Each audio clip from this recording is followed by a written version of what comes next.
संतप्त मानस शांत हों, जिनके गुणों के गान में वे वर्धमान महान जिन विचरे हमारे ध्यान में। आज उत्तम आकिंचन्य धर्म पर चर्चा करनी है। ये उत्तम आकिंचन्य शब्द ही जरा इतना कठिन है कि हमें लगता है कि न मालूम क्या होगा। देखो, किंचित मात्र भी पर पदार्थ और उनके लक्ष्य से उत्पन्न होने वाले मोह राग देश के परिणाम ये मैं नहीं हूँ, मेरे नहीं हैं, उनका कर्ता भोक्ता मैं नहीं हूँ, ऐसी मान्यता का नाम आकिंचन्य धर्म है। किंचित मात्र, एक किंचित शब्द से बना है। अब इसमें आ उपसर्ग है, फिर जो मर्यादा के अर्थ में आता है, तो बहुत बहुत व्याकरण की बातें हो सकती हैं। और आपको यदि और सरलता से समझना हो तो जैसे कहा था कि क्रोध का त्याग क्षमा है, मान का त्याग मार्दव है, छल कपट का त्याग आजरव है, लोभ का त्याग शौच है, ऐसे ही परिग्रह का त्याग आकिंचन्य धर्म है। अब जरा जल्दी समझ में आया होगा। इसलिए इसका दूसरा नाम हम अपरिग्रह भी कह सकते हैं, है ना, या अल्प परिग्रह भी कह सकते हैं। तो अब जल्दी समझ में आएगा। यद्यपि बात तो ऐसी है कि हमारे लिए जैसा ही आकिंचन और जैसे ही अपरिग्रह, जैसे सांपनाथ वैसे ही नागनाथ, न हम सांप का अर्थ समझते हैं न हम नाग का अर्थ समझते हैं। वास्तव में अपरिग्रह का अर्थ भी हम सही रूप में नहीं समझते हैं। मैं तो ये कहा करता हूँ कि ब्रह्मचर्य और आकिंचन्य ये दो धर्म एक सिक्के के दो पहलू हैं। अस्ति से जिसे ब्रह्मचर्य कहते हैं उसे ही नास्ति से आकिंचन्य धर्म कहते हैं। स्व की अस्ति ब्रह्मचर्य है और पर की नास्ति आकिंचन्य धर्म है। स्व में लीन होना वो ब्रह्मचर्य है और पर में लीन नहीं होना वो आकिंचन्य है। स्व में ही अपनापन होना वो ब्रह्मचर्य है और पर में से अपनापन छूटना वो आकिंचन्य है। ब्रह्मचर्य की चर्चा तो कल होगी और आज हम आकिंचन्य धर्म की चर्चा करते हैं। पूजन की पंक्ति में ऐसा लिखा है, आकिंचन ब्रह्मचर्य धर्म 10 सार है, चहु गति दुख ते काढ़ मुक्ति करतार हैं। आकिंचन और ब्रह्मचर्य 10 धर्मों का सार है, ठीक है ना। आकिंचन ब्रह्मचर्य धर्म 10 सार हैं। कोई अपनी तरफ से नमक मिर्च भी नहीं लगाया मैंने, तो सीधा सच्चा अर्थ कर दिया है, लिखा ना, आकिंचन ब्रह्मचर्य धर्म 10 सार हैं। तो आकिंचन और ब्रह्मचर्य ये 10 धर्मों का सार है। जब नीचे की पंक्ति पढ़ी तो ऊपर की भी पढ़ लेते हैं। उत्तम क्षमा और मार्दव आर्दव भाव है, सत्य शौच संयम तप त्याग। देखो भाई, उत्तम क्षमा, उत्तम मार्दव, उत्तम आर्जव, ये 3 आत्मा के स्वभाव भाव हैं। और इन स्वभाव भावों को प्राप्त करने के 5 उपाय हैं। सत्य, शौच, संयम, तप, त्याग, उपाय हैं। ठीक है ना, उपाव लिखना, उपाव। वो तो ये भाव की जगह तुक मिलाने के लिए या की जगह हुआ कर दिया है। यार अल्लाह हुआ हो गया ना, समझ गया ना। उत्तम, क्षमा, मार्दव, आर्जव भाव हैं। सत्य, शौच, संयम, तप, त्याग उपाय हैं। और आकिंचन ब्रह्मचर्य धर्म 10 सार हैं। और ये 10 धर्म ये मुक्ति है ना, मुक्ति के मार्ग हैं। आकिंचन ब्रह्मचर्य धर्म 10 सार हैं। और गति दुख तय कार मुक्ति करतार हैं। 4 गतियों के दुखों से निकालकर मुक्ति में कराएंगे। और जब ब्रह्मचर्य के बाद में आएगी बात, तो उसमें एक पंक्ति लिखी होगी, जानत धर्म 10 पेड़ चढ़ के शिव महल में पग धरा। हमें मोक्ष रूपी महल में जाना है और उस महल की 10 सीढ़ियाँ हैं। आपकी एक मंजिल होती है ना, उसमें कम से कम 18 सीढ़ियाँ होती हैं। बम्बई में तो तुम जाकर हर जीना को गिन लेना, जितने पुराने बने 18 सीढ़ियाँ होंगी। क्योंकि इंजीनियरिंग के हिसाब से 6 इंची की सीढ़ी मानी जाती है और कम से कम 9 इंची की ऊंचाई एक मंजिल की रखी जाती है। अब आजकल 8 के भी कई रखने लग गए हैं, खासकर जहाँ ऊपर पंखा नहीं लगाना पड़ता है, पूरा एसी होता है। ऊपर पंखा लगाना हो तो 9 इंची से कम ऊंचाई नहीं रखी जा सकती। पलंग पे आप खड़े हों तो 5.25 फुट का एक आदमी होता है, क्यों? और 1.5 फुट की ऊंचाई पलंग की होती है, कितना हुआ? 7.25 फुट। अब पंखा की भी कुछ नीचाई आएगी, छत भी डलेगी कुछ, तो आपका हाथ टकराएगा पलंग पे खड़े होंगे तो वो बचना चाहिए। और जब 6 इंच की सीढ़ी होगी और 9 इंच के मंजिल की ऊंचाई होगी तो 18 इंच तो सीढ़ियाँ तो होंगी ना गारंटी से। ये कितना पक्का हिसाब है, इसमें कुछ भी गुंजाइश नहीं है। और हम कहते हैं कि भाई हम जीना नहीं चढ़ते हैं, अरे 4 सीढ़ी हैं, तो कौन सी मंजिल पे है? तो पहली मंजिल पे ही है, 4 सीढ़ी हैं। तो मैंने कहा भाई वहाँ तो बिल्कुल गारंटी से नहीं चढ़ सकते हैं, 4 सीढ़ी होंगी तो 2.25 फुट की एक सीढ़ी होगी।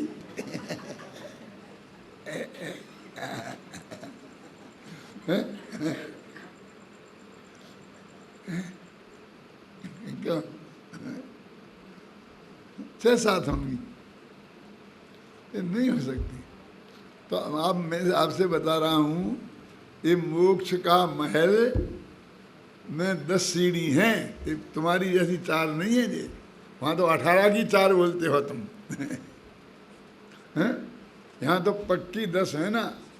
और ध्यानत कभी कहते हैं, ध्यानत धर्म 10 पेड़, पेड़ माने सीढ़ी, चढ़कर अब मुक्त रूपी महल में पैर रखा जाएगा। समझ लो कि 8 सीढ़ी तो अपन चढ़ चुके, अभी 9वीं सीढ़ी पर अपन पैर रख रहे हैं। बस 1 सीढ़ी और है और अपना उसके बाद में सीधा पैर मोक्ष के महल में पड़ना चाहिए। कहीं ऐसा ना हो कि इसके बाद वो सीधा दुकान पे पड़े। 10 दिन से तो छुट्टी रखी थी, हैं?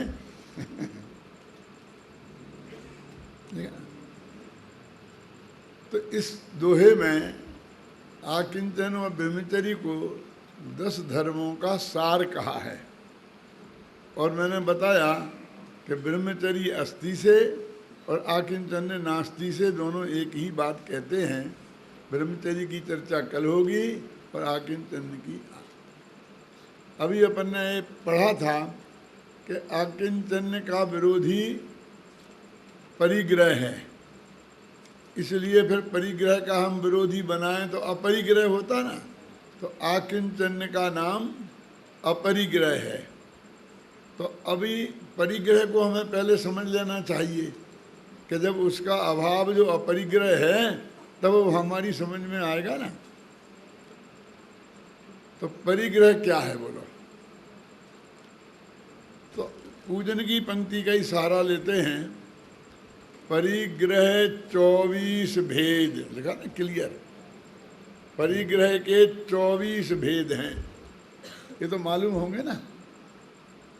24 भेद तो मालूम होंगे ना? हाँ साहब मालूम है।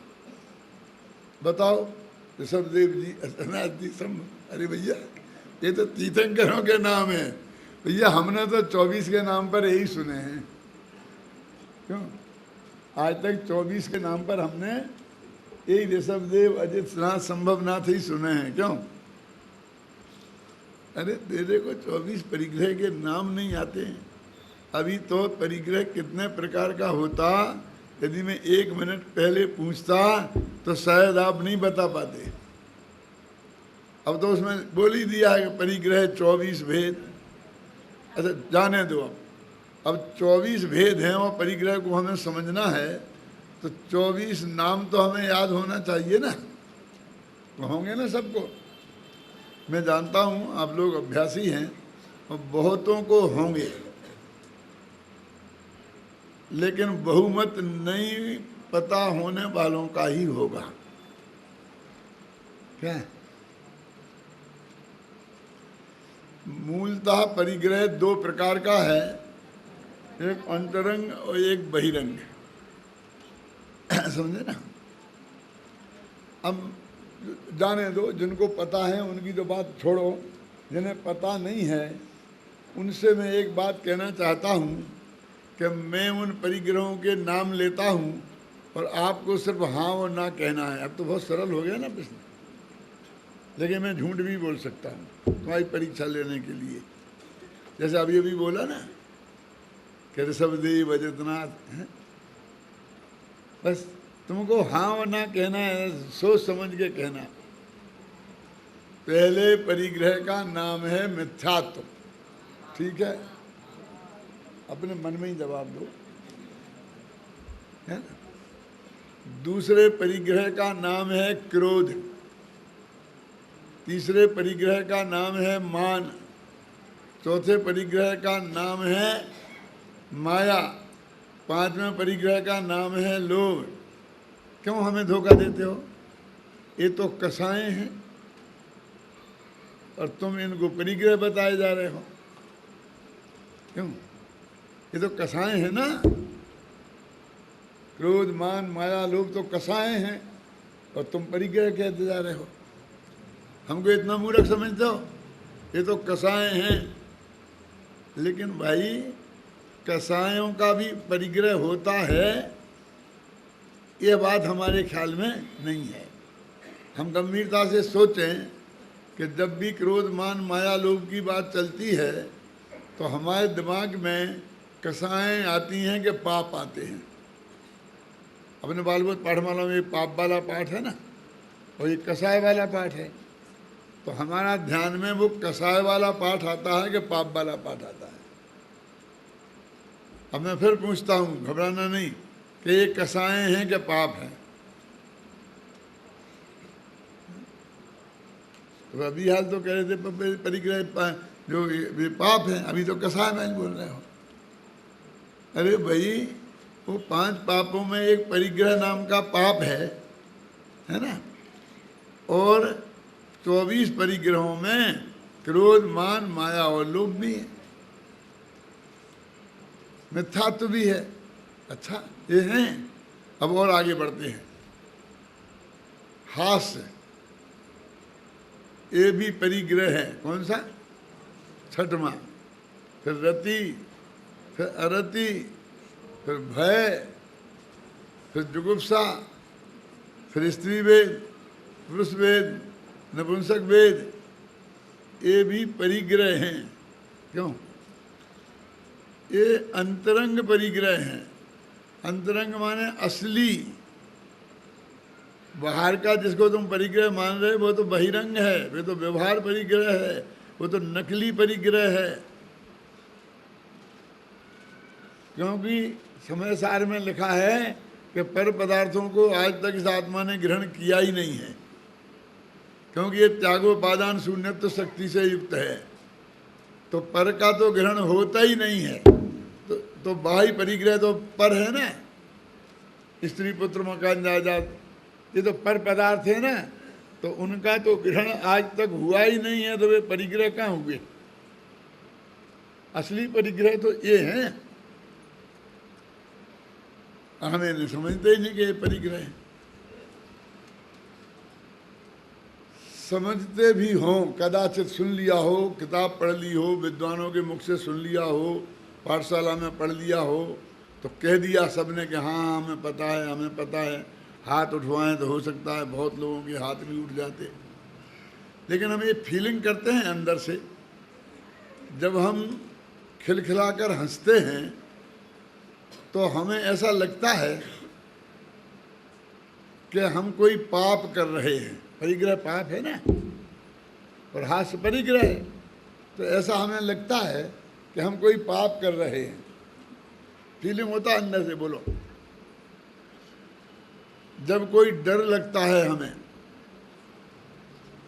तो हम ऐसा महसूस करते हैं कि हम ये डर लगना है, कोई पाप हम कर रहे हैं। कि हम क्या कर रहे हैं? वो तो लग रहा है हमें, हम क्या करें?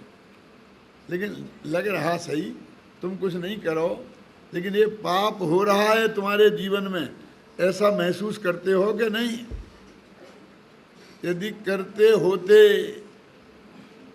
तो ये परिग्रह के त्यागी, परिग्रह त्याग महावीर जिनके है, शरीर पर आड़ा बाल के बराबर भी परिग्रह नहीं है, उन्हें कहीं भी खिलखिलाकर हंसते और हड़बड़ाकर डरते नहीं देखा जाता।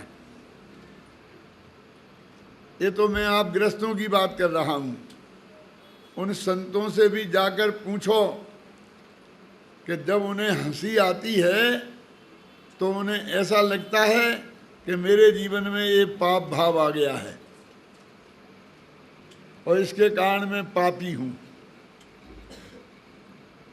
क्यों? एक क्षण को भी ये फीलिंग हुआ? नहीं हुआ तो समझ लेना कि हम 24 परिग्रह को समझते नहीं हैं अभी अच्छी तरीके से। यदि ये पाप है और वो हमारे जीवन में है तो उसके कारण हम पापी हुए, ऐसा हमारी समझ में आना चाहिए ना। अरे हम तो कहते भगवान को भी, अरे हमारे मंदिर की मूर्ति देखो कितनी बढ़िया, एकदम हंसमुख। मेरे पास बहुत गुजराती भाई आते हैं, मराठी भाई नहीं कह रहा हूँ मैं, गुजरात में जाऊंगा तो मराठी भाई बोलूँगा। बहुत गुजराती भाई आते हैं और मुझसे कहते हैं कि पंडित जी हमें भगवान दिला दो। बहुत बढ़िया, एकदम हंसमुख। उन्हें ना मालूम हंसमुख कितना पसंद है। हर 3 गुजराती में से एक का नाम हंसमुख मिलेगा। सोनगढ़ ट्रस्ट के अध्यक्ष भी हंसमुख भाई हैं। क्यों? तो उन्हें भगवान भी हंसमुख चाहिए। तो मैं उनसे कहता हूँ कि हंसमुख होंगे तो भगवान नहीं होंगे, और भगवान होंगे तो हंसमुख नहीं होंगे, क्योंकि हास्य तो एक परिग्रह है, एक कसाय है, एक पाप है। क्यों? और भगवान के जीवन में पाप नहीं है, कसाय नहीं है, परिग्रह नहीं है। कैसे हो सकते हैं वो? बोलो, आप बोलो। आप भी सोचो कि हमें भी अपना चेहरा भी हंसमुख पसंद है ना। ये फोटोग्राफर कहता है ची ची, ऐसा जरा मुस्कुराइए, हंसिए। मुझसे कहते हैं हाँ जरा जरा दादा थोड़ा, दादा थोड़ा। क्यों? मेरा फोटो नहीं खींचना है तुझे? तुझे एक पाप का, परिग्रह का, कसाय का फोटो खींचना है। क्यों? करते कि नहीं करते? और हम भी, हमें वो अपना फोटो वो हंसमुख मुस्कुराता हुआ ही पसंद आता है ना।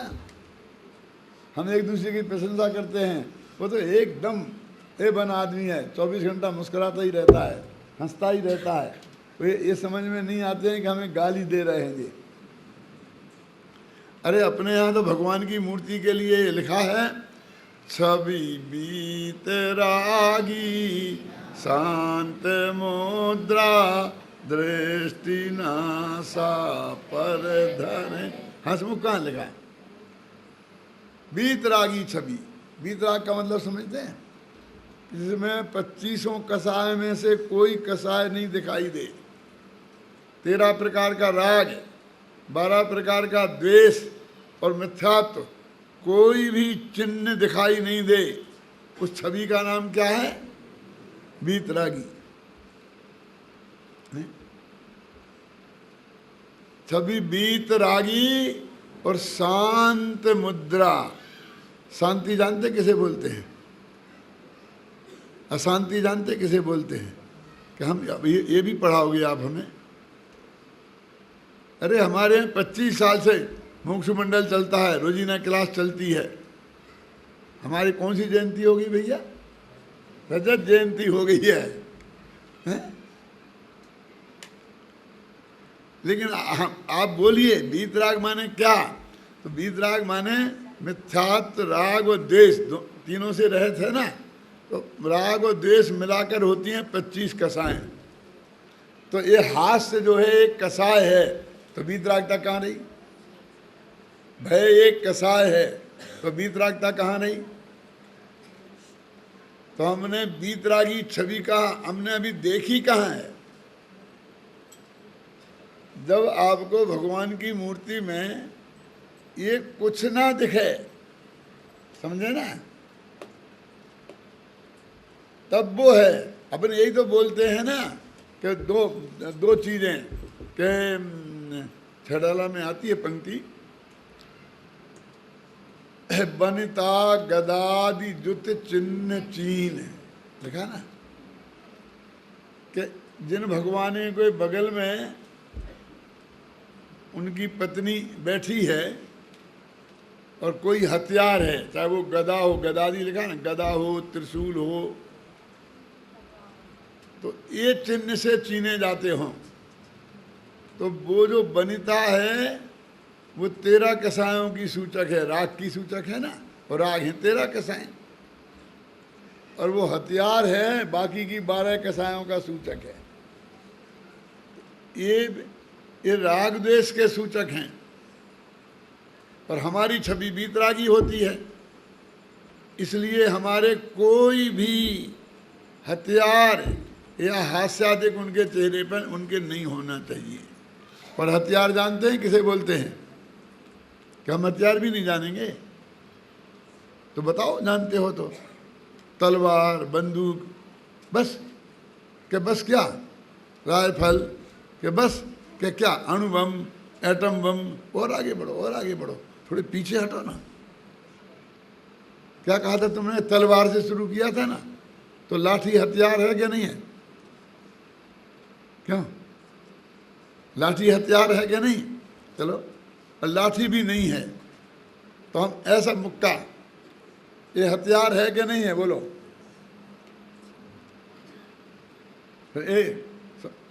समझ लो, तुमने मेरी बात नहीं मानी तो मेरे से बुरा कोई नहीं होगा। ये उंगली दिखाना ये हथियार है क्या नहीं, जिससे हम धमका रहे हैं? ये हथियार है ना। और जानना हथियार और क्या है? खुश रहो बेटा। ये भी हथियार है क्या नहीं काबू में करने का? ये हमारे भगवान की इनमें से कोई मुद्रा नहीं है। ना वे ऐसी मुट्ठी बांध के बैठे हैं, ना वो किसी को आशीर्वाद दे रहे हैं, ना भी किसी को उंगली दिखा रहे हैं, क्योंकि ये भी हथियार हैं। क्योंकि हम धमकाने का काम इनसे लेते हैं। और मुस्कराना, आपने हमारी तरफ देखा और हम मुस्करा दिए बस, तो आप जानते हो ठीक है, हमारा नमस्कार स्वीकृत हो गया। क्यों? मान लेते क्या नहीं? और हम ऐसे ही बैठे रहें जैसे आप ठूठ से कहते हैं, हम कहते हैं बीतरागी आप कहते हैं ठूठ से कि कुछ नहीं, हमें पता ही नहीं चला कि हमने नमस्ते किए तो इनने देखा भी कि नहीं देखा। क्यों? हमने पैर छुए तो इनने देखा कि नहीं देखा। हमें ऐसा लगता ना कि हमें पता ही नहीं चला कुछ, तो आपको पता नहीं चले ये वीतरागी छवि है, और पता चले वो रागी छवि है। आपने कोई ना कोई कसाय देखी, क्यों? बस मुस्कुरा दिए सबको देख करके। ये वीतरागता नहीं है, ये भी हथियार है, समझ आए ना? जिस कोई भी चिन्ह नहीं हो, जिससे आपको ये पता भी नहीं चले कि सामने वाले ने हमें देखा कि नहीं देखा, कि आंखें तो खुली थी लेकिन अपन बोलते हैं ना नो रिएक्शन। वो आदमी जिंदा है कि मर गया, आंखें खुली हों, तो अपन उसके आंखों के सामने ऐसा ऐसा हाथ करते हैं ना, क्या काय को करते हैं? ये देखते हैं कि इसे कुछ दिखता है कि नहीं।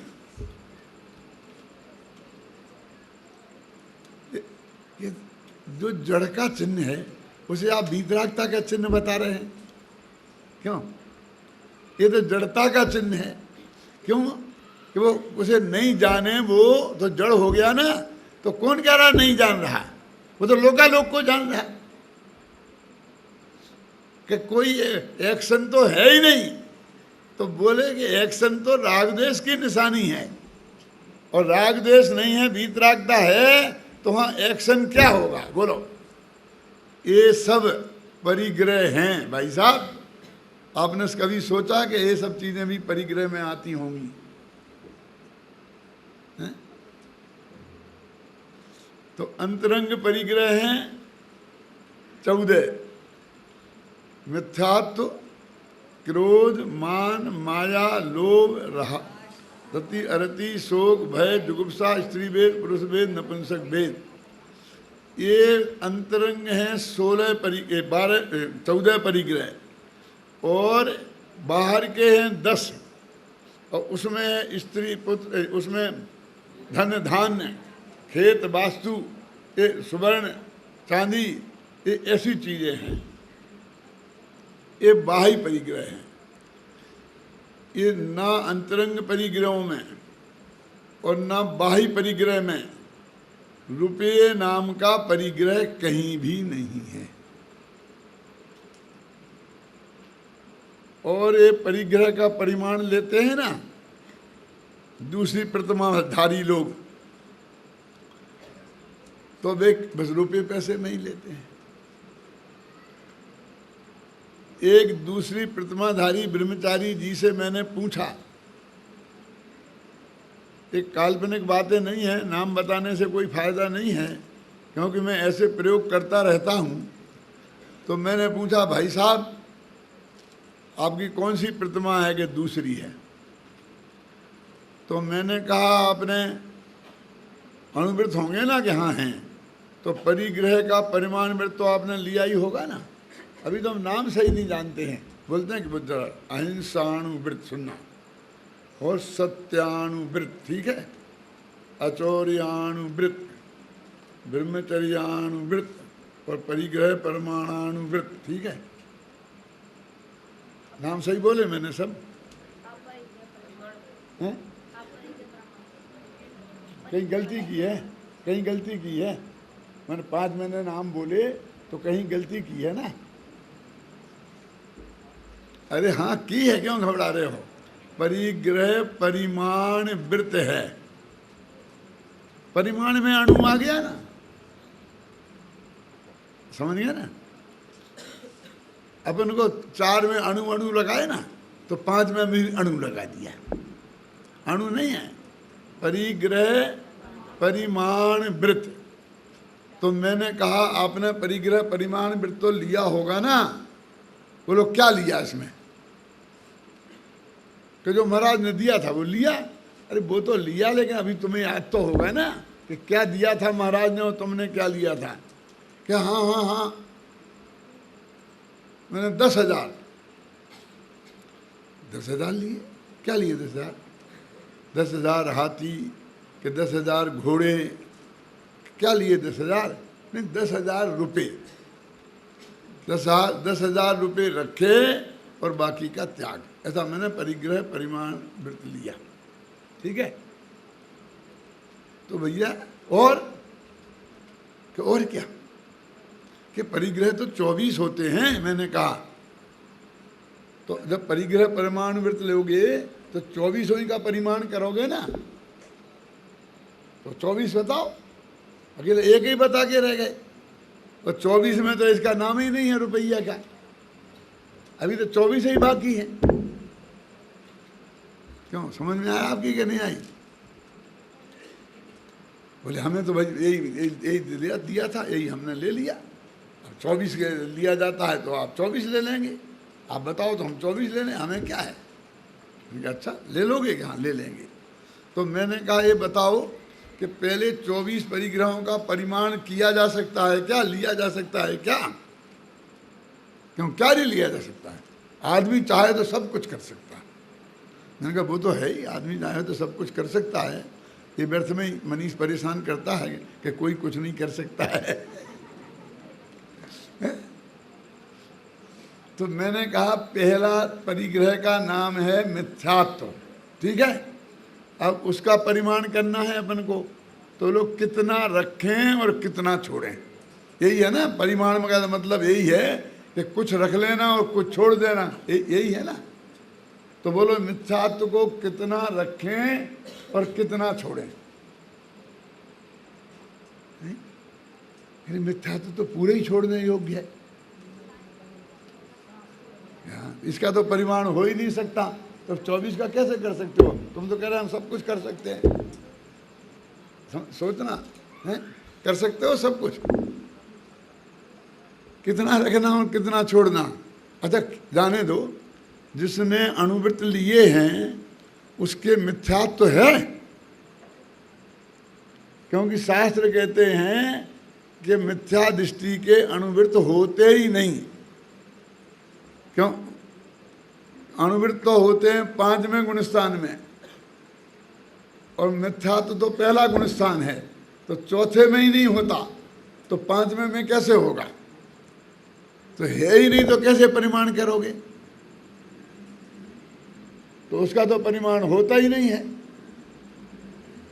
तो आपके मिथ्यात्व तो होगा ही नहीं, क्योंकि जिनवाणी कहती है कि अणुवृत्तियों के मिथ्यात्व नहीं होता। कि यदि नहीं होता होगा तो नहीं होगा, कि तुम्हें पता नहीं है, तुम्हें पता नहीं है कि है क्या नहीं है, किसी ने बताया ही नहीं। अरे भाई, मिथ्यात्व को छोड़े बिना ना अणुवृत्त होते हैं ना महावृत्त होते हैं। अभी इतना ही पता नहीं है, तो अभी हमने कहाँ माना मिथ्यात्व को परिग्रह। अच्छा बोलो कसाय कितनी रखनी और कितनी छोड़नी? जैसे मिथ्यात्व को पूरा छोड़ा ना, तो कसाय को भी पूरा छोड़ना कि थोड़ी बहुत रखनी, क्या करना बोलो? कसाय का भी परिग्रह है तो परिमाण तो करोगे कि नहीं करोगे? अंतरंग परिग्रह तो वो ही है। अरे भाई, अनंतानुबंधी कसाय का त्याग होता है और अप्रत्याख्याना वर्ण, प्रत्याख्याना वर्ण और संतुलन कसाय रहते हैं। समझ गया? अनंतानुबंधी माने अनंतानुबंधी क्रोध, मान, माया, लोभ, हास, रति, अरति, शोक, भय, जुगुप्सा, ये भी होते हैं अनंतानुबंधी। हाँ होते हैं। अनंतानुबंधी के साथ ये जो हास्यादिक होते हैं ये भी अनंतानुबंधी संबंधी हैं। तो ये होते नहीं हैं और अप्रत्याख्याना वर्ण संबंधी होते हैं, माने ऐसा विकल्प पूर्वक नहीं त्यागे जाते हैं। वो तो आत्मा के आश्रय से,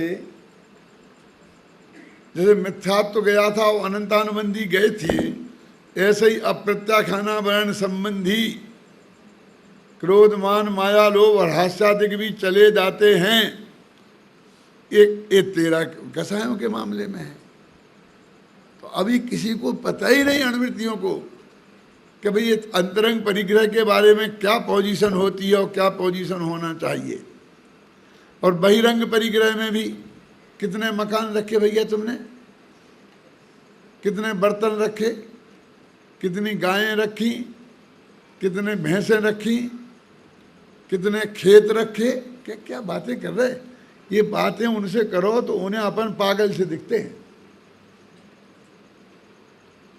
हम ब्रह्मचारी, हमारे खेत हैं, हम खेत रखेंगे, हम मकान रखेंगे, हम बर्तन रखेंगे। नहीं, बर्तन नहीं रखोगे तो आटा काय में गूंदोगे, खाओगे खाए में। हम आटा गूंदेंगे, क्यों?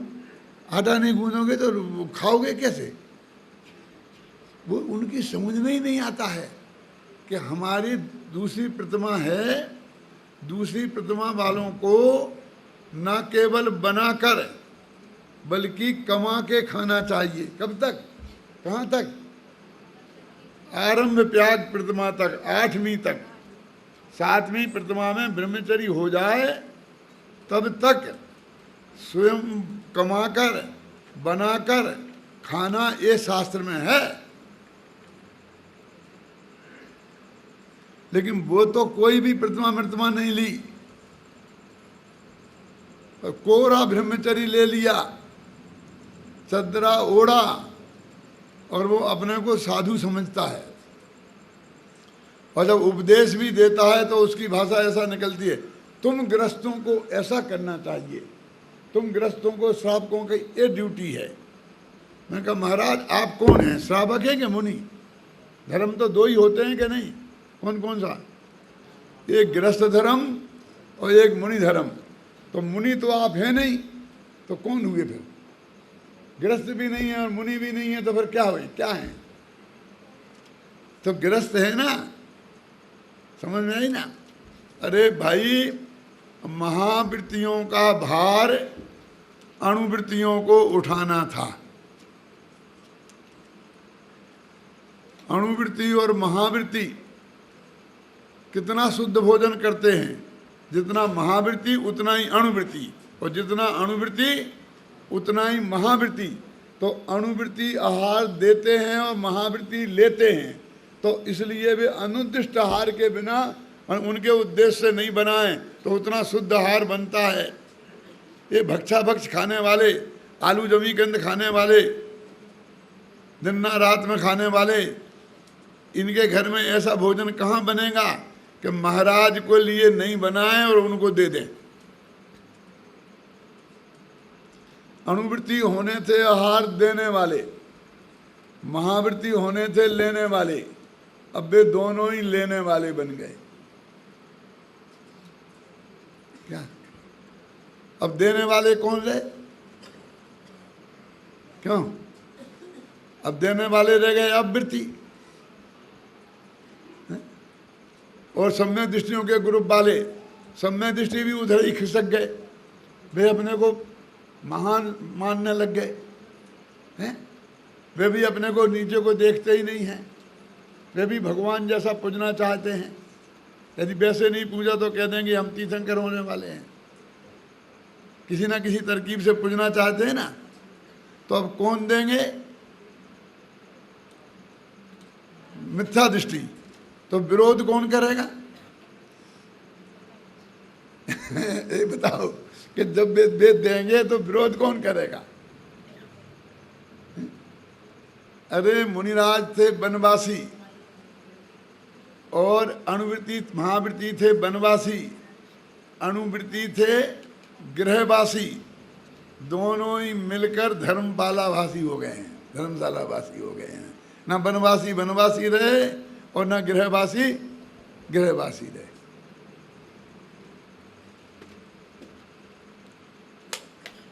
एक ब्रह्मचारी जी, उनका अभी स्वर्गवास हो गया है, मेरे बहुत अभिन्न मित्रों में थे, सोनगढ़ी थे समझ लेना। मतलब मैं कोई दूसरे ब्रह्मचारी की आलोचना नहीं कर रहा हूँ, नाम नहीं बता रहा हूँ अकेला, और वे स्वर्गवासी हो गए, इसलिए नाम बताने से फायदा नहीं है। जब तक वे जिंदा थे तब तक मैं नाम बता देता था, उनकी उपस्थिति में भी। वो मेरे पास आए, बोले पंडित जी मेरे से आपसे बहुत ज़रा प्राइवेट में बात करनी है। मैंने कहा क्या बात करते हो? ब्रह्मचारियों को क्या प्राइवेट बात करनी? ब्रह्मचारियों के भी कुछ प्राइवेट होता है, बोलो ना। आपकी जो शंका है सब उसका जवाब सुन लेंगे कि नहीं नहीं कुछ पर्सनल बात है। तो वही मिल ले गए हम कमरे के अंदर, और उनने जो मेरे सामने सवाल रखा, मेरी किताब में भी लिखा है, धर्म के दर्शन किताब में लिखा है ये उसकी उतनी पुरानी बात है कि पंडित जी मैंने 5,000 रुपये का परिग्रह परिमाण व्रत लिया था। क्यों? क्योंकि खर्चा तो कुछ था ही नहीं और मेरे पास कुछ था ही नहीं, जीरो भी नहीं था, खर्चा कुछ था नहीं। समाज भोजन कराती थी, धर्मशाला में रहता था, तो मैंने कि मेरे को पैसे की ज़रूरत ही क्या है। लेकिन महाराज ने कहा कि नहीं नहीं भाई लेना पड़ेंगे फिर तो कुछ भी रखो। तो मैंने 5,000 रख ले थे। कोई कमाई का साधन नहीं था, धंधा पानी करना भी नहीं था, तो पैसा बढ़ने की संभावना ही नहीं थी। अब मैं जहाँ जाने लग गया, थोड़ा प्रवचन करने लग गया, तो समाज वाले किराया के नाम पर देने लग गए। और कोई गिन के तो देते नहीं, किराए के नाम पर पैसा भी दे देते, फिर टिकट भी ला के दे देते। यहाँ वाले यहाँ का टिकट कटा देते, वहाँ वाले वहाँ का टिकट कटा देते। ऐसे जुड़ते जुड़ते मेरे पास 5,000 हो गए। सच्ची घटना सुना रहा हूँ मैं आपको, मेरी किताब में भी लिखी है और गद्दी पे बैठ के बोल रहा हूँ कि 5,000 हो गए। तो 5,000 तो मेरा परिमाण ही था। फिर धीरे धीरे मैंने एक सेठ जी के यहाँ जमा करा दिए। सेठ जी रुपया सैकड़े का ब्याज देने लग गए। अब वो धीरे धीरे 7,000 हो गए। खर्चा तो कुछ है ही नहीं, क्योंकि श्रावक लोग सब व्यवस्था कर देते हैं। वे 10,000 हो गए। अब मुझे घबराहट हुई, कोई व्रत भंग हो रहा है। तो मैंने अपने एक साथी ब्रह्मचारी से कहा कि भैया ऐसी ऐसी बात है, बताओ मैं क्या करूँ। कि तू मुँह रखे, समझता तो कुछ है नहीं, कि आप समझा दो ना, इसलिए तो आपसे पूछ रहा हूँ कि जब तूने 5,000 का व्रत लिया था तब भाव क्या था, आज क्या भाव है। अरे रुपए की कीमत 8 आना रह गई है, कोई दिक्कत नहीं है, रख 10,000। तो मेरे मन के अनुकूल बात थी, इसलिए मैंने चुपचाप मान ली उसकी बात। अब धीरे धीरे बढ़ते बढ़ते 15,000 हो गए। अभी भी मैं उसी तर्क के आधार पर, क्योंकि भाव तो बढ़ ही रहे हैं बाजार के हैं, उसी तर्क के आधार पर उन्हें भी रख सकता हूँ। लेकिन अब मेरा मन राजी नहीं है, मुझे बहुत आकुलता है, नींद नहीं आती है। इसलिए मैं आपसे पूछता हूँ कि मैं क्या करूँ। जितनी श्रद्धा भक्ति और कातरता से उनने मेरे से प्रश्न किया था, उनकी मजाक उड़ाने की हिम्मत मेरी नहीं थी। मैं बहुत गंभीर हो गया, मैं उनको कोई जवाब नहीं दे सका उस वक्त। लेकिन मैंने बहुत गंभीरता से विचार शुरू किया कि ऐसा क्यों हुआ। ये तो भोले भाले जीव हैं, इनने तो कुछ किया नहीं, इनकी तो कोई खैर बड़ी गलती है नहीं, ये तो ना समझ है। लेकिन ऐसा हुआ क्यों? ये इतनी पुरानी बात है, जब मैंने धर्म के 10 लक्षण किताब लिखी नहीं थी, इसलिए मैंने उसमें ये बात लिख दी। और मैंने कब लिखी थी ये मालूम आपको? धर्म लिखते हैं सन 78, 79, 80 में। कितने साल हो गए? तब लिखी थी मैंने एक किताब। अब अपने आत्मधर्म में छपती थी रोज डेली। तो मैं एक निष्कर्ष पर पहुंचा कि शास्त्रों में 25-24 परिग्रहों में रुपये का, पैसे का नाम क्यों नहीं है। इस शंका का समाधान मेरा हो गया। क्योंकि यदि रुपयों पैसे का रखें तो ये प्रॉब्लम हमेशा आएगी। और रुपया पैसा तो एक कृत्रिम चीज है, ये परिग्रह थोड़ी, ये क्या काम का परिग्रह है। असली तो हर एक आदमी को मकान की जरूरत है रहने के लिए, आजीविका के लिए, दुकानदारी की या खेत की, खेती करे तो खेती करे, घबराना नहीं। तो खेत की जरूरत, उसमें लिखा वास्तु क्षेत्र लिखा है, पढ़ना तत्वासूत्र में, सब शास्त्रों में। खेत, कितने खेत रखे तुमने, माने अणुवृत्ति खेत रख सकता है। अब अणुवृत्ति कोई काम ही नहीं करना चाहता है, समझे ना। वो कहते खेत रखे, कितने खेत रखे, कितने मकान रखा, कितना सोना रखा, कितना चांदी रखा ये परिग्रह में है, आते हैं साहब। कितना अनाज रखा, अनाज भी लिखा है। कितने बर्तन रखे, ये सब चीजें रखे, क्योंकि ये हमारी दैनिक आवश्यकता की चीजें हैं।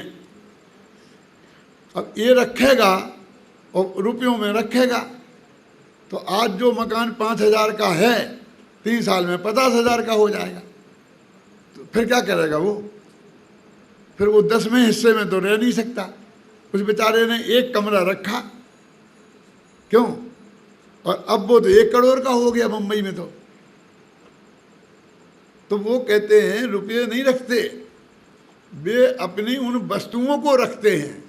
हमने तो मकान रखा है अपना 2 कमरे वाला, अब वो चाहे 2 करोड़ का हो जाए और चाहे 2,000 का रहे, समझ गए ना? तो उन्होंने उन वस्तुओं का परिमाण होता है। अच्छा, जैन धर्म कितना वैज्ञानिक है आप सोचिए। ये परिग्रह परिमाण विद समझाने के लिए मुझे ये बात कहनी पड़ रही है, ये किसी की आलोचना के लिए ये बात नहीं है। उन्होंने क्यों नहीं रखा रुपये पैसे को, समझ में आए ना? क्योंकि उनको रुपये पैसे की जरूरत नहीं है। ये रुपये पैसे तो कृत्रिम हैं। आप जानते हैं, आप जाएं 1000 वर्ष पहले 2000 वर्ष पहले तो रुपया था ही नहीं, सिक्का ही नहीं था। हमारे ज़माने में, हमारे बचपन में हमने देखा है, गाँव में किसान अनाज लाते थे और उसके बदले में नमक हल्दी ले जाते थे। माने वस्तुओं से वस्तुओं का बदलाव होता था। ये तो हमने अपनी व्यवस्था के लिए फिर ये पैसा रुपया बना लिया। ये परिग्रह परिमाण थोड़ी 2000 वर्ष पुराने हैं, ये तो लाखों वर्ष पुराना है ना। और ये जो मुद्रा बनी है ये तो अभी की है, वो बहुत कम प्रचलित थी। गाँव में तो वस्तु के बदले में वस्तु ही ली दी जाती थी, है ना। और आज भी हमारे इनकम टैक्स वाले कहते हैं ना, एक मकान बेचो तो उसके बदले में दूसरी जगह मकान खरीद लो तो इनकम टैक्स नहीं लगेगा, और नहीं खरीदेगा तो इनकम टैक्स लगेगा। क्यों? इसका मतलब वो भी मानते हैं कि वस्तु के बदले में वस्तु ले सकते हो तुम। 2 कमरे का मकान बेचो तो 3 का भी ले लो, उतने पैसों में आ जाए तो हमें क्या दिक्कत है कि नहीं है? तो जैन धर्म की इस वैज्ञानिकता पर आप विचार करो। हमने उसको छोड़ दिया, इसलिए हमने उस पर सोचा ही नहीं, ना लेने वालों ने ना देने वालों ने। और बस हमने बस रुपये, हर बात चीज रुपये में, हर चीज रुपये में। कल दान का भी बताया था, दान भी रुपये में लेना देना है। जबकि आचार्यों ने तो आहार दान, औषध दान लिखा। अब परिग्रह में भी वही चक्कर है। 24 परिग्रह में तो नाम ही नहीं है, और ये 25वां परिग्रह ही सब कुछ बन बैठा है ना। हमें गंभीरता से विचार करें कि परिग्रह क्या है। तो परिग्रह परिमाण वृत्त कैसे होता है? आज कोई भी इन सब चीज़ों का परिमाण कराता है। 8-10 चीज़ों का तो कराना चाहिए ना भाई परिग्रह का, और अंतरंग का होता है। उन्हें बताया भी गया है क्या कि तुम्हें मिथ्यात्व नहीं होना चाहिए। क्यों? उसके बिना व्रत नहीं होते हैं। और मिथ्यात्व कैसे जाता है, सम्यक दर्शन कैसे होता है, क्यों?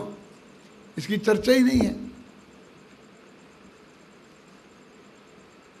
मेरे कहने का अर्थ यह है कि हमें अपरिग्रह नाम का, आकिंचन नाम का धर्म को का स्वरूप कहाँ समझते हैं। गंभीरता से हम विचार करें तो इसका स्वरूप भी हमारे ख्याल में नहीं है।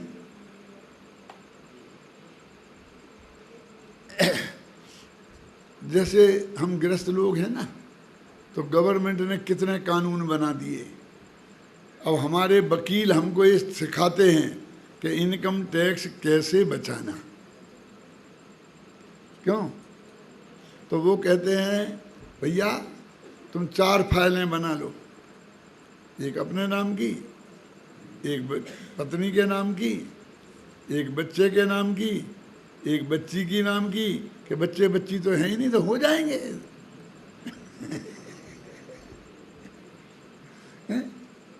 क्यों? बताते हैं नहीं तरकीबें।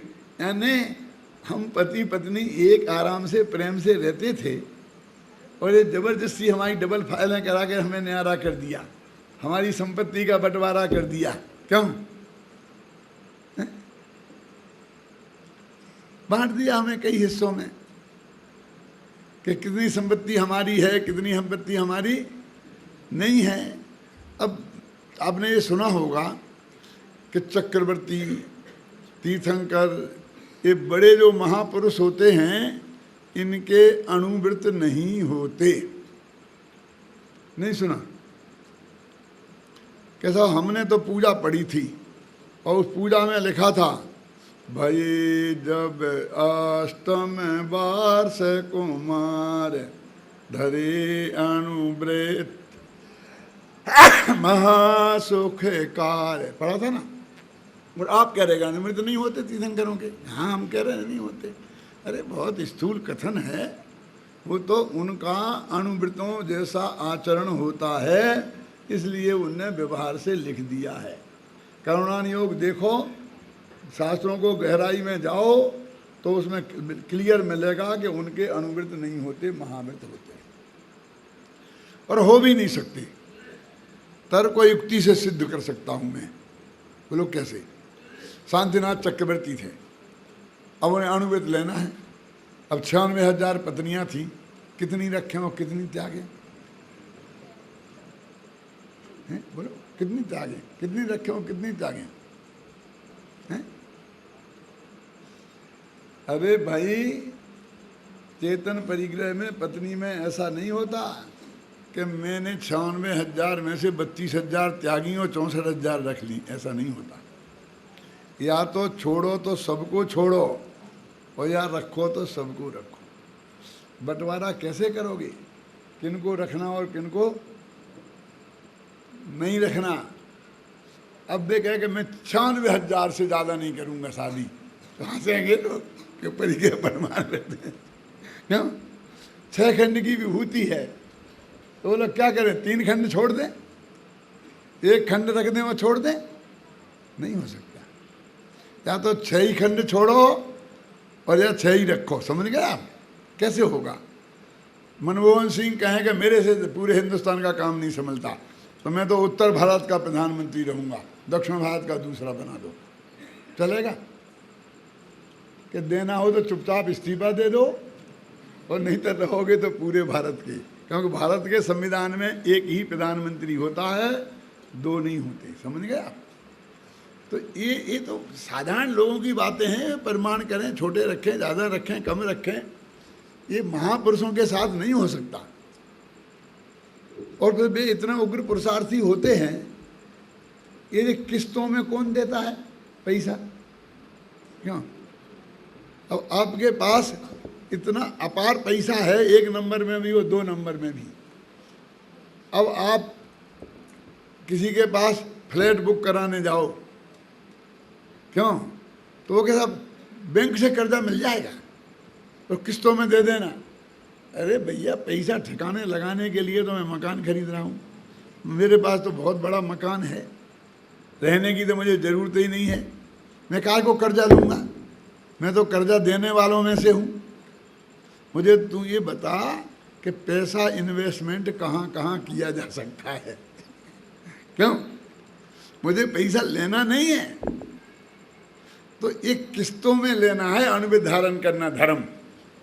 तो जिनकी शक्ति सीमित है वो लेंगे, जो महान शक्ति के धारी हैं वे काहे को छोटी मोटी लेंगे? वो तब छोड़ेंगे तो पूरा ही छोड़ देंगे एक झटके में, और रखेंगे तो पूरे ही रखेंगे। वे अधूरा काम नहीं करते हैं। अरे वे तो इतने उग्र पुरुषार्थी होंगे क्या तो मोक्ष जाएंगे, स्वर्ग जाएंगे तो सर्वार सिद्धि जाएंगे, बहुत ऊपर ऊपर जाएंगे, और नरक भी जाएंगे तो 7 में से निकम में नहीं जाएंगे। चक्रवर्ती जाते हैं ना, सोहम चक्रवर्ती गया, वे तो उग्र पुरुषार्थी होते हैं। उनको आधा काम पसंद नहीं है, उन्हें परिमाण मनिमाण का चक्कर नहीं है। ये परिमाण तो उन लोगों की है जो शक्ति क्षीण है। और वास्तव में जैसा बता रहा था ना मनीष कि अपने 4 अनुयोग होते हैं, तो ये हर एक अनुयोग के अनुसार से ये चरणानुयोग का कथन है कि मैंने इतना रखा, इतना छोड़ा। द्रव्यान योग तो ये कहता है कि ये मेरा है ही नहीं, ना ये मैं हूँ, ना ये मेरा है, ना मैं इसका करता हूँ और ना मैं इसका। उसमें कहाँ से अणुवृत्त महावृत्त आए? करुणान योग क्या कहेगा बोलो? कि भैया अनंतानुबंधी कसाय गई और अप्रत्याख्यानावरण गई, इतनी शुद्धि हुई और प्रत्याख्यानावरण है तो उसे अणुवृत्त कहते हैं। बात तो 100% सच्ची है। करुणान योग की बात धर्म कांटे जैसी होती है। धर्म कांटे पे तोलो तो पाव रत्ती फर्क नहीं पड़ता है। हीरा तोला जाता है ना, आपने उसका कांटा देखा है कभी? वो कांच की पेटी में बंद होता है, वो कांच की पेटी के अंदर उसको रख करके और बंद करके फिर तोला जाता है। क्यों? क्योंकि बाहर रखें तो हवा के झोंके से ही कई कैरेट का फर्क पड़ जाता है। क्यों? और अब बाजार से कोयला खरीदते हैं तो देखते हैं कि हवा का झोंका ना लग जाए, कोई फर्क नहीं पड़ता, थोड़ा बहुत अगर कम ज़्यादा हो जाए तो करुणान योग माने हीरे का कांटा है। समझ गए आप? पाव रत्ती सच्ची बात है, लेकिन क्या काम की हमारे? अब अप्रत्याख्याना बन कसाय गई कि नहीं, ये हम कैसे देखें? यहाँ दस साहब कैसे निर्णय करें कि कौन सी कसाय गई, कौन सी है, प्रत्याख्याना वर्ण है कि संतुलन है? अभी हम ये देख नहीं सकते हैं। तो एक कोरी शास्त्री की बातें रह गई। ये गणित पढ़ते हैं ना बच्चे, तो करोड़ों से करोड़ों का गुणा करते हैं, करोड़ों से करोड़ों घटाते हैं। इन्हें जिंदगी में करोड़ों देखना ही नहीं है थे। तो वो कहा करते थे कि हमने ये करोड़ों रुपया देखे नहीं है, चेक पे साइन करोड़ों पर किए रोजाना, लेकिन देखे आज तक नहीं है कि वे करोड़ों क्या होते हैं, कैसे होते हैं। वो तो बस साइन कर देते हैं और पेमेंट हो जाता है। तो वस्तु करुणान योग तो ऐसा है, 100% सत्य है, लेकिन उसके हिसाब से हम कोई व्रत ले नहीं सकते, दे नहीं सकते। वो करुणान योग के हिसाब से लेते हैं, द्रव्यान योग के हिसाब से भी नहीं। वो कहेंगे कितनी शुद्धि की वृद्धि हुई कि आत्मा 15 दिन में आत्मा का अनुभव करने लग जाए तो समझ लेना अणुवृत्त हो गए, कहेगा ना। करुणान योग कहेगा अप्रत्याख्याना बन कसाय चली जाए तो समझ लेना अणुवृत्त हो गए। क्यों? अब प्रथमान योग कहेगा कि देखो भरत चक्रवर्ती फलाने जी फलाने ऐसे थे, फला ऐसे थे। क्यों? वो उनके उदाहरण दे दे करके बताएगा। और द्रव्यान योग, ये चरुणान योग कहेगा कि दे ये परिग्रह का इतना रखा, इतना छोड़ा, ये वास्तु इतनी रखी, एक मकान रखा। कोई परिग्रह परिमाण वृत्त में मकान रखेगा तो उसके पास जो मकान है जिसमें रहता है उसी को रखेगा ना। क्यों? कि नहीं मैंने बम्बई वाला 1-10 कमरे रखे, ऐसा रखेगा क्या? तो हमें उनको विवेक ही नहीं है कि हम क्या परिग्रह कहते हैं, किसको अपरिग्रह कहते हैं। और आज हमारी एक नई फैशन चल गई है, वो क्या, जैनियों की ये आदत है कि जनसंघ का राज आया ना देश में, तो कहने लगा कि हम तो बिल्कुल जनसंघ ही हैं, बस जनसंघ में 2 मात्रा लगा दो तो जैन संघ का फर्क है। हम तुम तो एक ही है, जनसंघ और जैन संघ एक ही हैं। फिर समाजवादियों का राज आया तो हम तो समाजवादी हैं, हमारा अपरिग्रहवाद समाजवादी तो है कि मिल बांट के खाओ, ज़्यादा मत रखो। जो राज्य आए हमें तो अपने को उसके साथ जोड़ना है। हम तो व्यापारी कौम है भैया, गवर्नमेंट के साथ चलना चाहिए। क्यों? हमारा धंधा पानी यदि गवर्नमेंट के गोद में चलेंगे तो सब चौपट कर देंगे, अपन तो खिला पिला कर अपना काम निकाल लेते हैं। क्यों? आप जानते हैं ना क्यों भाई साहब? या राला वाह है ना, वाह का बा बनाना है। कौन सा? पाफा बा, समझ गए आप? तो क्या करना चाहिए? एक छतरी से पूछें तो कहेगा उसका पेट चीर देना चाहिए। एक बनिया से पूछें तो कहेगा उसका पेट भर देना चाहिए। करना एक ही काम है क्यों? लेकिन क्षत्रिय को फाड़ना चीरना बस यही दिखता है। 24 घंटा चीर फाड़ पे उसकी ध्यान रहती है, तो उसका पेट चीर देना चाहिए। और बनिया का अरे ले दे के काम चला दो ना, कितना सा पेट है उसका, क्लर्क है, 100 200 500 1000 बस कर दो, निपटाओ, चलो चलो छोड़ो छोड़ो छोड़ो खत्म कर। इसकी वृत्ति तो ऐसी है ना, वो हिंसक वृत्ति नहीं है, एक दृष्टि से अच्छी है लेकिन पूरी अच्छी है ऐसा मैं नहीं कह रहा हूं लेकिन ये जो हमारे जीवन में अंतर आया है तो अनुयोग, तो हमने समाजवादी, तो हमारा जैन दर्शन का परिग्रहवाद बिल्कुल समाजवाद है। मैं उनसे कहना चाहता हूं कि या तो वे समाजवाद की सही परिभाषा नहीं समझते और या अपरिग्रहवाद की सही परिभाषा नहीं समझते। क्यों? अपरिग्रहवादियों का अंतिम उद्देश्य नग्न दिगंबर दशा है क्या नहीं है? समाजवादियों को स्वीकार है कि सारा देश समाजवादी हो जाए, सब नग्न दिगंबर हो जाए। समाजवादी कहते हैं कि जितनी भोग सामग्री है वो कुछ लोगों के पास सीमित ना हो जाए, सब मिल बांट करके खाएं भोगें। उसे भोग का विरुद्ध नहीं है वो, बस जितनी है उतनी मिल बांट करके भोगो, उसका उद्देश्य उचित बंटवारा है। परिग्रह का, परिग्रह त्याग उसका उद्देश्य नहीं है, परिग्रह का परिमाण भी उसका उद्देश्य नहीं है। फर्क समझ में आया कि नहीं आया? वो ये कहता है कि जब तक सबको मोटर कारें प्राप्त ना हो जाएं देश में, तब तक तुम्हें मोटर कार में बैठने का अधिकार नहीं है। क्यों? और हमारे मुनिराज भी कहते हैं कि हमने सवारी का त्याग कर दिया। क्यों? सबके पास मोटर कारें हो जाएंगी तो महाराज भी रख लेंगे और महाराज भी बैठना शुरू कर देंगे क्या? नहीं। वो ये कहते हैं कि चाहे किसी कोई कुछ भी करे, हमको पराधीन नहीं रहना है। समझे ना? हमारा अनुवृत्ति कहता है हमें कम से काम चलाना है। समझ गए? दोनों में फर्क समझ में आया ना? अरे भाई, गेहूं की कमी की वजह से उपवास करना एक दिन महीने में वो अलग बात है, और हमारे धर्म की दृष्टि से उपवास करना वो अलग बात है। गेहूं की कमी की वजह से हमने उपवास नहीं किया, जब गेहूं बहुत हो जाएंगे तो हम तो 2 दफे खाने लगेंगे। क्यों? नहीं, ऐसा नहीं है। जगजीवन राम गृह में वो थे खाद्य मंत्री, और वो आए थे हमारे जयपुर में।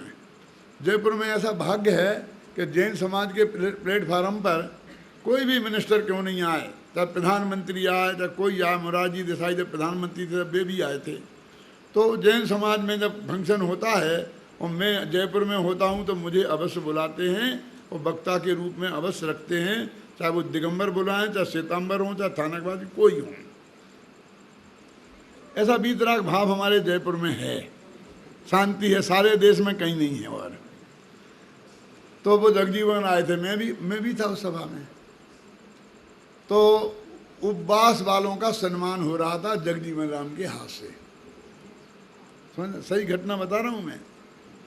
तो एक वक्ता बोला कि साहब आप देश के खाद्य मंत्री हैं, खाद्य समस्या का हल करने के लिए हमारे यहाँ 100 लोगों ने 10-10 दिन के उपवास किए, इतना गेहूं बेचा। ठोका सबने उनको। वो बहुत शार्प था, साधारण आदमी नहीं था वो। जब उसका भाषण हुआ तो उसने मालूम क्या बोला कि भाई हम तुम्हें भूखा मार के गेहूं नहीं बचाना चाहते हैं, लोग भूखे ना सोएं, हमें गेहूं इसके लिए चाहिए। काय के लिए चाहिए? तुम भूखे सो 10 दिन तक, इसके लिए नहीं। कोई आदमी भूखा ना सोए गेहूं की कमी से। तो हमको बेवकूफ़ बनाते हो कि तुमने आधा किलो गेहूं बचाया, अरे जो बोरियां छिपा रखी हैं ना सैकड़ों हजारों गोदामों में, वे निकालो, हमें वो चाहिए, तुम्हें आधा किलो अनाज नहीं चाहिए, ऐसा बोला भरी सभा में सबके सामने। क्या बात सच्ची भी है कि नहीं है? अरे भाई समाजवाद तुम्हें भूखा रखने के लिए थोड़ी कहती है। धर्म का उद्देश्य और समाजवाद में फर्क है कि नहीं? समाजवादी भोग का त्यागी नहीं है, उसकी समस्या तो सिर्फ समान वितरण की है। और वो भी कहता है भाई इतना 10 गुना फर्क रख लो, एक आदमी की तनख्वाह 10,000 हो हैं और दूसरे की कम से कम 1,000 तो रखो। तो ऐसा बना लो कि 10,000 से ज़्यादा किसी को नहीं मिलेंगे, 1,000 से कम नहीं मिलेंगे। यही तो कहता है ना वो। 10 गुना अंतर रखने को तो वो भी राजी है ना, लेकिन ऐसा नहीं कहता है कि धर्म कि सब करेंगे तो मैं करूँगा, कोई कुछ करे और कोई ना करे। देखो जैन दर्शन में नग्न दिगंबर मुनिराज के पास एक आड़े बल के बराबर भी वस्त्र हमारे को स्वीकार नहीं है, क्योंकि अकलंक देव ने वो मूर्ति पर एक कपड़े में से धागा डाल करके उल्लंघन कर गए थे। मैंने धागा डाला तो वो दिगंबर नहीं रहा। और गिरस्थ चक्रवर्ती भी होते हैं, वो लोग क्या करें? आदिनाथ के तन पे धागा नहीं था और भरत उनका बेटा चक्रवर्ती था। अब दोनों जैनी थे कि नहीं थे, मैं आपसे बोलता हूँ, वो जाने दो कि वे कौन से लेवल के थे, लेकिन भरत चक्रवर्ती सच्चे जैनी थे कि नहीं थे? छायक सम्यक दृष्टि थे। तो एक 6 खंड की विभूति भी हो सकती है और तन के ऊपर बाल भी नहीं हो सकते। अब ये तो भूमिका अपने यहाँ अलग अलग है, इसमें समाजवाद कहाँ बैठेगा? समाजवाद को चक्रवर्ती भी स्वीकार नहीं है और नग्न दिगंबर दशा भी स्वीकार नहीं है। क्यों जबरदस्ती थोपते हो? क्यों इन नेताओं को खुश करने के लिए अपने धर्म के स्वरूप को बिगाड़ते हो? हैं? हमें गंभीरता से विचार करनी चाहिए कि नहीं कि परिग्रह क्या है और उसका त्याग कैसे होता है और किस किस भूमिका में कैसे कैसे त्याग होता है, ये बात हमें समझना चाहिए। ये तो हमारी बीमारी है कि हम नेताओं के सामने ऐसा बोलते हैं। अब नेताओं की एक बीमारी है, वो भी सुन लो। हमारी जैनियों की सभा में आएंगे, आप लोग बुलाएंगे खूब आदर के साथ, और वो ये कहेंगे कि जे अपरिग्रहवादी जैन मानते तो अपरिग्रह को हैं और सबसे ज़्यादा परिग्रह इनके पास है। पर हम तालियां बजाते हैं, हाँ ये तुम्हें गाली दे रहा है कि प्रशंसा कर रहा है? हमारी समझ में इतना भी नहीं आता है, क्या कह रहा है वो। मेरे सामने भी ऐसे मौके आते हैं। एक दफ़ा गुजरात के मंत्री थे, बम्बई में आए थे और उन्होंने यही बात कही, और भाग्य से वो सभा का अध्यक्ष मैं था और वे मुख्य वक्ता थे। तो बार बार मेरे से किसी ने उन्हें बता दिया होगा कि ये बड़े पंडित हैं जैन समाज के, तो मेरे से बार बार कहें इसका जवाब पंडित जी देंगे, इसका जवाब पंडित जी देंगे, ऐसा बोले जा और इसका जवाब पंडित जी देंगे। मैंने जब शुरू किया अपनी बात तो मैंने उनसे कहा कि भाई साहब, मैं किसी का जवाब देने वाला नहीं हूँ, क्योंकि मेरे पास भी कुछ अपना माल बताने के लिए है। आपका जवाब दूंगा तो मैं अपनी बात कब कहूँगा? क्या? फिर भी मैं आपसे कहना चाहता हूँ कि आप जो ये समझ रहे हो कि जैनियों के पास सबसे ज़्यादा परिग्रह है, इस बात में ज़्यादा दम नहीं है। क्या कहना चाहते हैं आप? मैं ये कहना चाहता हूँ कि ये जैनी लोग का प्रदर्शन की आदत ज़्यादा है। परिग्रह तो बहुत औरों के पास भी बहुत है, लेकिन ये व्यापारी समाज है ना, तो इसका दिवाला भी निकल रहा होगा तो भी ये दान घोषित करेगा, क्योंकि लोगों को मालूम पड़ जाए कि ऐसी कोई कमी नहीं है, तो कम से कम ये मांगने वाले तो नहीं आए। समझ गए ना? इसको प्रदर्शन करना इसकी मजबूरी है, अन्यथा इसे उधार कौन देगा बाजार में? समझे ना, ये प्रदर्शन है, इसलिए आपको जितना दिखता है उतना नहीं है। और यदि है भी तो इसमें जो सदाचारी जीवन है उसके कारण है। जब तक ये शुद्ध सात्विक खान पान है, अहिंसक जीवन है, अरे दूध घी में डूबा भी रहे तो कितना खर्चा होता है। एक आदमी को 10,000 रुपये महीने में खर्चा है और 12,000 रुपये महीने की इनकम हो गई तो 2,000 रुपये महीना जुड़ता है। और तुम्हें तो 12 लाख भी मिल जाएं तो 2 दिन में ख़त्म होते हैं, शराब में, बेश्या पार्टी में, इन कामों में। तो इनके सदाचारी जीवन के कारण इनके पास एक दिखता है। जब तक इन सदाचारी जीवन है तब तक आप सब लूटो, डाकू लूटें, चोर लूटें, मिनिस्टर लूटें, इनकम टैक्स वाले लूटें, सेल टैक्स वाले लूटें, चंदा करने वाले लूटें, ये पंडित लोग आए चंदा मांगने वाले ये लूटें। इससे आगे में बढ़ नहीं सकता। क्यों?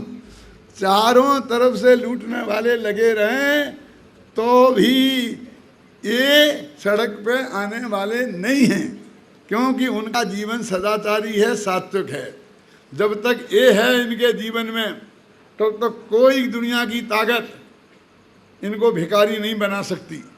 और जिस दिन ये सदाचार जैन समाज में से निकल जाएगा उस दिन दुनिया की कोई ताकत जैन समाज को भी नहीं बचा पाएगी। उसकी हालत भी आप लोग जैसों की हो जाएगी। और फिर मैंने कहा ये तो बहिरंग परिग्रह की बात कर रहे भाई साहब, अंतरंग परिग्रह भी होती है ना, कसाएं, उसके तो सभी चक्रवर्ती हैं। किसके पास कम है बोलो? असली परिग्रह तो वो क्रोध, मान, माया, लोभ, मिथ्यात्व, हास रति रति हैं। इसमें अजैनी पीछे हैं, हिंदू पीछे हैं, मुसलमान पीछे हैं, कौन पीछे हैं? असली परिग्रह तो वो है। हम उसका स्वरूप वास्तव में समझते ही नहीं हैं।